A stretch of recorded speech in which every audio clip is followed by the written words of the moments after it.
ಏಸು ಕ್ರಿಸ್ತನ ಪರಿಶುದ್ಧವಾದ ನಾಮಕ್ಕೆ ಸ್ತೋತ್ರವಾಗಲಿ.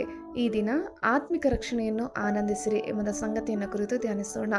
2 ಅರಸುಗಳು 6ನೇ ಅಧ್ಯಾಯ 16-18 ವಾಕ್ಯ. ಆಗ ಎಲೀಷನು ಅವನಿಗೆ, ಹೆದರಬೇಡ, ಅವರ ಕಡೆಯಲ್ಲಿರುವವರಿಗಿಂತಲೂ ನಮ್ಮ ಕಡೆಯಲ್ಲಿರುವವರು ಹೆಚ್ಚಾಗಿದ್ದಾರೆ ಎಂದು ಹೇಳಿ, ಯೆಹೋವನೇ, ಇವನು ನೋಡುವಂತೆ ಇವನ ಕಣ್ಣುಗಳನ್ನು ತೆರೆ ಎಂದು ಪ್ರಾರ್ಥಿಸಲು ಯೆಹೋವನು ಅವನ ಕಣ್ಣುಗಳನ್ನು ತೆರೆದನು. ಆಗ ಎಲೀಷನ ರಕ್ಷಣೆಗಾಗಿ ಸುತ್ತಣ ಗುಡ್ಡಗಳಲ್ಲಿ ಬಂದು ನಿಂತಿದ್ದ ಅಗ್ನಿಮಯವಾದ ರಥರಥಾಶ್ವಗಳು ಆ ಸೇವಕನಿಗೆ ಕಂಡವು. ಶತ್ರುಗಳು ಸಮೀಪಕ್ಕೆ ಬಂದಾಗ ಎಲೀಷನು, ಸ್ವಾಮಿ, ಈ ಜನರನ್ನು ಕುರುಡರನ್ನಾಗಿ ಮಾಡು ಎಂದು ಯೆಹೋವನನ್ನು ಪ್ರಾರ್ಥಿಸಿದನು.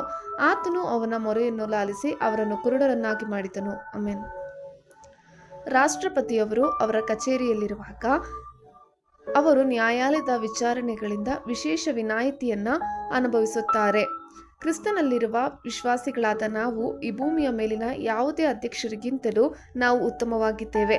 ಆದ್ದರಿಂದ ನಾವು ಆತ್ಮಿಕ ರಕ್ಷಣೆಯನ್ನು ಆನಂದಿಸುತ್ತೇವೆ. ದೇವರಿಗೆ ಮಹಿಮೆಯಾಗಲಿ. ಏಸು ಪೇತ್ರನನ್ನು, ಸೀಮೋನ, ನಿನಗೆ ಹೇಗೆ ತೋರುತ್ತದೆ? ಭೂಲೋಕದ ಅರಸರು ಸುಂಕವನ್ನಾಗಲಿ ಮಂಡೆ ತೆರಿಗೆಯನ್ನಾಗಲಿ ಯಾರಿಂದ ತೆಗೆದುಕೊಳ್ಳುತ್ತಾರೆ? ತಮ್ಮ ಮಕ್ಕಳಿಂದಲೋ ಬೇರೆಯವರಿಂದಲೋ ಎಂದು ಕೇಳಿದನು. ಅದಕ್ಕೆ ಅವನು, ಬೇರೆಯವರಿಂದ ಎಂದು ಉತ್ತರ ಕೊಡಲು ಏಸು ಅವನಿಗೆ, ಹಾಗಾದರೆ ಮಕ್ಕಳು ಅದಕ್ಕೆ ಒಳಗಾದವರಲ್ಲವಲ್ಲ? ಮಕ್ಕಳಿಗೆ ತೆರಿಗೆಗಳನ್ನು ನೀಡುವುದರಿಂದ ವಿಶೇಷ ವಿನಾಯಿತಿ ಇದೆ ಎಂಬುದನ್ನು ಏಸು ತಿಳಿಸಿದರು. ಆತ್ಮಿಕ ರಕ್ಷಣೆಯ ಈ ಪ್ರಕಟಣೆಯ ಬಗ್ಗೆ ನಿಮ್ಮ ನಂಬಿಕೆಯ ಕಲ್ಪನೆಯನ್ನು ನೀವು ವಿಸ್ತರಿಸಿರಿ. ನಿಮಗೆ ಯಾವ ಅನಾರೋಗ್ಯವಿಲ್ಲ, ಹಣದ ಕೊರತೆ ಇಲ್ಲ, ಯಾವುದೇ ಶತ್ರುಗಳು ನಿಮ್ಮ ಮುಂದೆ ನಿಲ್ಲಲಾಗುವುದಿಲ್ಲ, ನಿಮ್ಮ ವಿರುದ್ಧ ಯಾವ ಆಯುಧವೂ ಜಯಿಸದು. ಆಮೆನ್.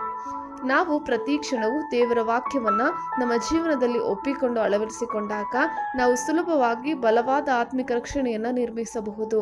ಆಮೆನ್. ದೇವರಿಗೆ ಮಹಿಮೆ. ಪ್ರವಾದಿಯಾದ ಎಲಿಯನ ರಕ್ಷಣೆ. 2 ಅರಸುಗಳು 1ನೇ ಅಧ್ಯಾಯ 9-10 ವಾಕ್ಯ.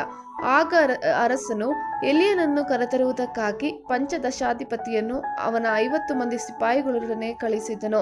ಇವನು ಹೋಗಿ ಎಲಿಯನು ಬೆಟ್ಟದ ತುದಿಯಲ್ಲಿ ಕೂತಿರುವುದನ್ನು ಕಂಡು ಅವನಿಗೆ, ದೇವರ ಮನುಷ್ಯನೇ, ಇಳಿದು ಬಾ, ಅರಸನು ನಿನ್ನನ್ನು ಕರೆಯುತ್ತಾನೆ ಎಂದು ಹೇಳಿದನು. ಅದಕ್ಕೆ ಎಲಿಯನು, ನಾನು ದೇವರ ಮನುಷ್ಯನಾಗಿರುವುದಾದರೆ ಆಕಾಶದಿಂದ ಬೆಂಕಿ ಬಿದ್ದು ನಿನ್ನನ್ನು ನಿನ್ನ 50 ಮಂದಿ ಸಿಪಾಯಿಗಳನ್ನು ದಹಿಸಿಬಿಡಲಿ ಅಂದನು. ಕೂಡಲೇ ಆಕಾಶದಿಂದ ಬೆಂಕಿ ಬಿದ್ದು ಅವನನ್ನು ಅವನ 50 ಮಂದಿ ಸಿಪಾಯಿಗಳನ್ನು ದಹಿಸಿಬಿಟ್ಟಿತು. ಆಮೆನ್. ಕರ್ತನ ಕೃಪೆ ನಿಮ್ಮೆಲ್ಲರೊಂದಿಗಿರಲಿ.